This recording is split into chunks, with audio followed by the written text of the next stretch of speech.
औषधि और चिकित्सक वनस्पतियों का औषधि परिचय में महत्व। जो वन में बकरियों का, भेड़ों का, गौओं का पालन करने वाले तथा इनके अतिरिक्त जो भी वनवासी मनुष्य हैं, वे लोग औषधियों के नाम और रूप को जानने वाले होते हैं। व्याख्या तात्पर्य यह है कि प्रायः सभी औषधियां वन में पाई जाती हैं। जो वन में रहने वाले व्यक्ति होते हैं, वे ही लोग औषधियों को पहचानने में शीघ्र समर्थ होते हैं।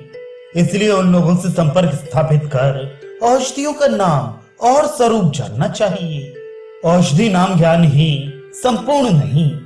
कोई व्यक्ति औषधियों के केवल नाम का ज्ञान प्राप्त कर ले अथवा औषधियों के स्वरूप को जान ले तो इससे औषधियों का उसे पूर्ण ज्ञान हो गया है, ऐसा नहीं कहना चाहिए। व्याख्या तात्पर्य यह है कि केवल औषधियों के नाम और स्वरूप मात्र जानने से ही उनका प्रयोग नहीं किया जा सकता है।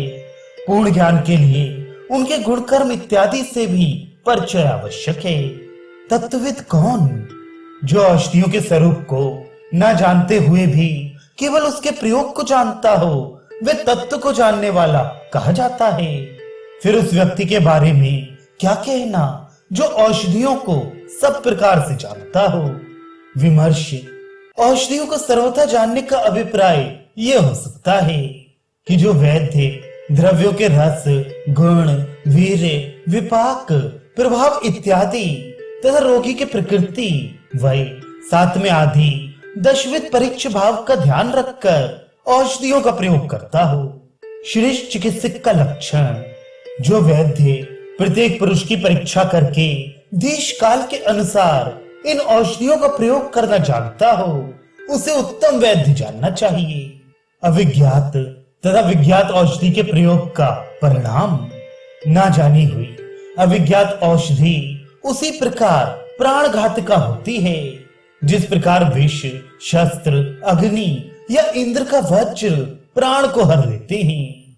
इसके विपरीत जानी हुई औषधि अमृत के समान प्राण रक्षका होती है। औषध के सम्यक प्रयोग का महत्व। जिस औषध का नाम, स्वरूप तथा गुण तीनों ज्ञात ना हो अथवा ज्ञात होने पर भी जिसका प्रयोग असम्यक हो तो वे दोनों अनर्थकारी होते हैं। सम्यक प्रयोग का महत्व। तेज विष भी सम्यक प्रकार से प्रयोग करने पर श्रेष्ठ औषधि बन जाता है और श्रेष्ठ औषधि असम्यक प्रयोग होने पर तीक्ष्ण विष बन जाता है। इसलिए जीवन और आरोग्य के इच्छुक बुद्धिमान व्यक्तियों के लिए ये उचित है कि सम्यक प्रयोग न जानने वाले वैद्य से वे कोई भी औषध ना लें। मूर्ख वैद्य की निंदा। यदि सिर के ऊपर इंद्र का वज्र गिर पड़े तो कदाचित उस मनुष्य की आयु शेष रह जाए, अर्थात मनुष्य मरने से बच जाए, परंतु मूर्ख वैद्य द्वारा प्रयुक्त औषधियां कभी भी रोगी की आयु को शेष नहीं रखती, अर्थात निश्चित ही मार डालती ही। अपने को ज्ञानी समझने वाला जो वैद्य दुखी शैया पर पड़े हुए श्रद्धालु रोगी को बिना समझे बूझे औषधि देता है, उस धर्महीन, पापी, मृत्यु तुल्य मूर्ख वैद्य से बातचीत करने में भी मनुष्य नरक का भागी होता है। विमर्श इस श्लोक में मूर्ख वैद्यों से संभाषण भी मना कर और करने वाले को नरक का भय दिखाकर आचार्य ने उस वैद्य के सामाजिक बहिष्कार की तरफ संकेत किया है। छद्मवेश वाले वैद्यों की यहाँ बड़ी कड़ी भर्त्सना की गई है। मूर्ख वैद्य द्वारा रोगी से धन लेने की निंदा।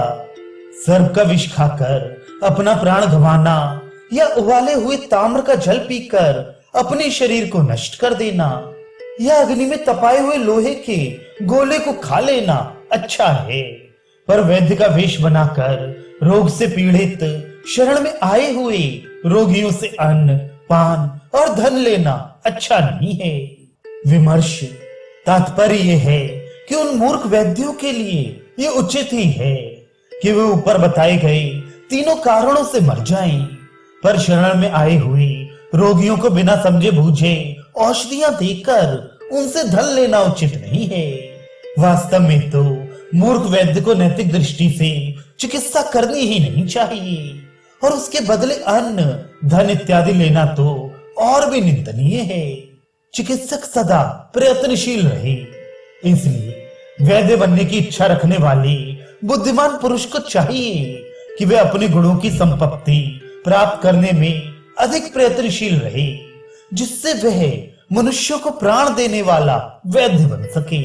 श्रेष्ठ औषध तथा चिकित्सक वही औषध श्रेष्ठ है जिसका प्रयोग करने पर आरोग्य की प्राप्ति हो सके, और वही व्यक्ति वैद्यों में श्रेष्ठ है जो रोगियों को रोग से मुक्त कर सके। विमर्श उपर्युक्त श्लोक में श्रेष्ठ औषधि का बड़ा ही उच्च तथा आदर्श रूप बताया गया है।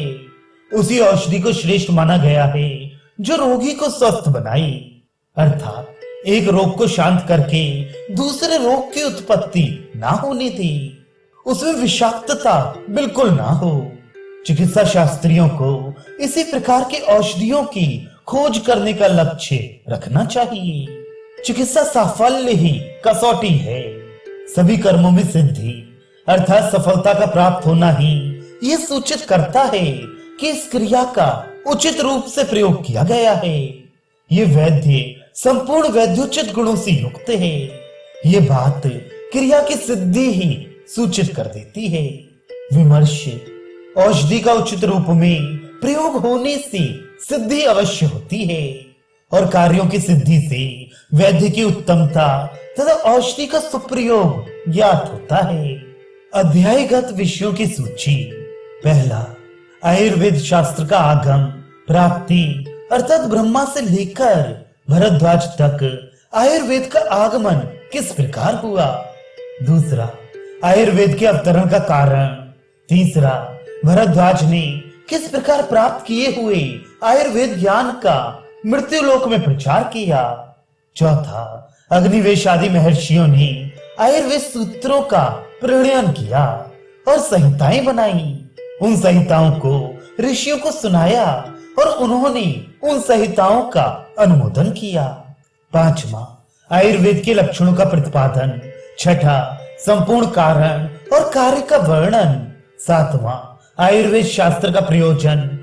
आठवां, रोगों के कारण। नौवां, दोषों का वर्णन। 10वां, संक्षेप में औषधों का संग्रह। 11वां, रस और रस के प्रत्यय निमित्त कारण तथा द्रव्य आधार कारण। 12वां, 3 प्रकार के औषधियों का संग्रह। 13वां, मूलनी, फलनी, स्नेह, लवण, मूत्र, दूध और ऐसे 6 वृक्ष जिनका दूध और छाल प्रयोग में आता है। 14वां, इन द्रव्यों के कर्म तथा योग अयोग, गुण और अगुण। 15वां, वैद्य अपवाद अर्थात मूर्ख वैद्य की निंदा। और 16वां, सर्वगुण संपन्न वैद्य के गुणों का निर्देश। ये सभी बातें आचार्य ने इस प्रथम अध्याय में बताई हैं।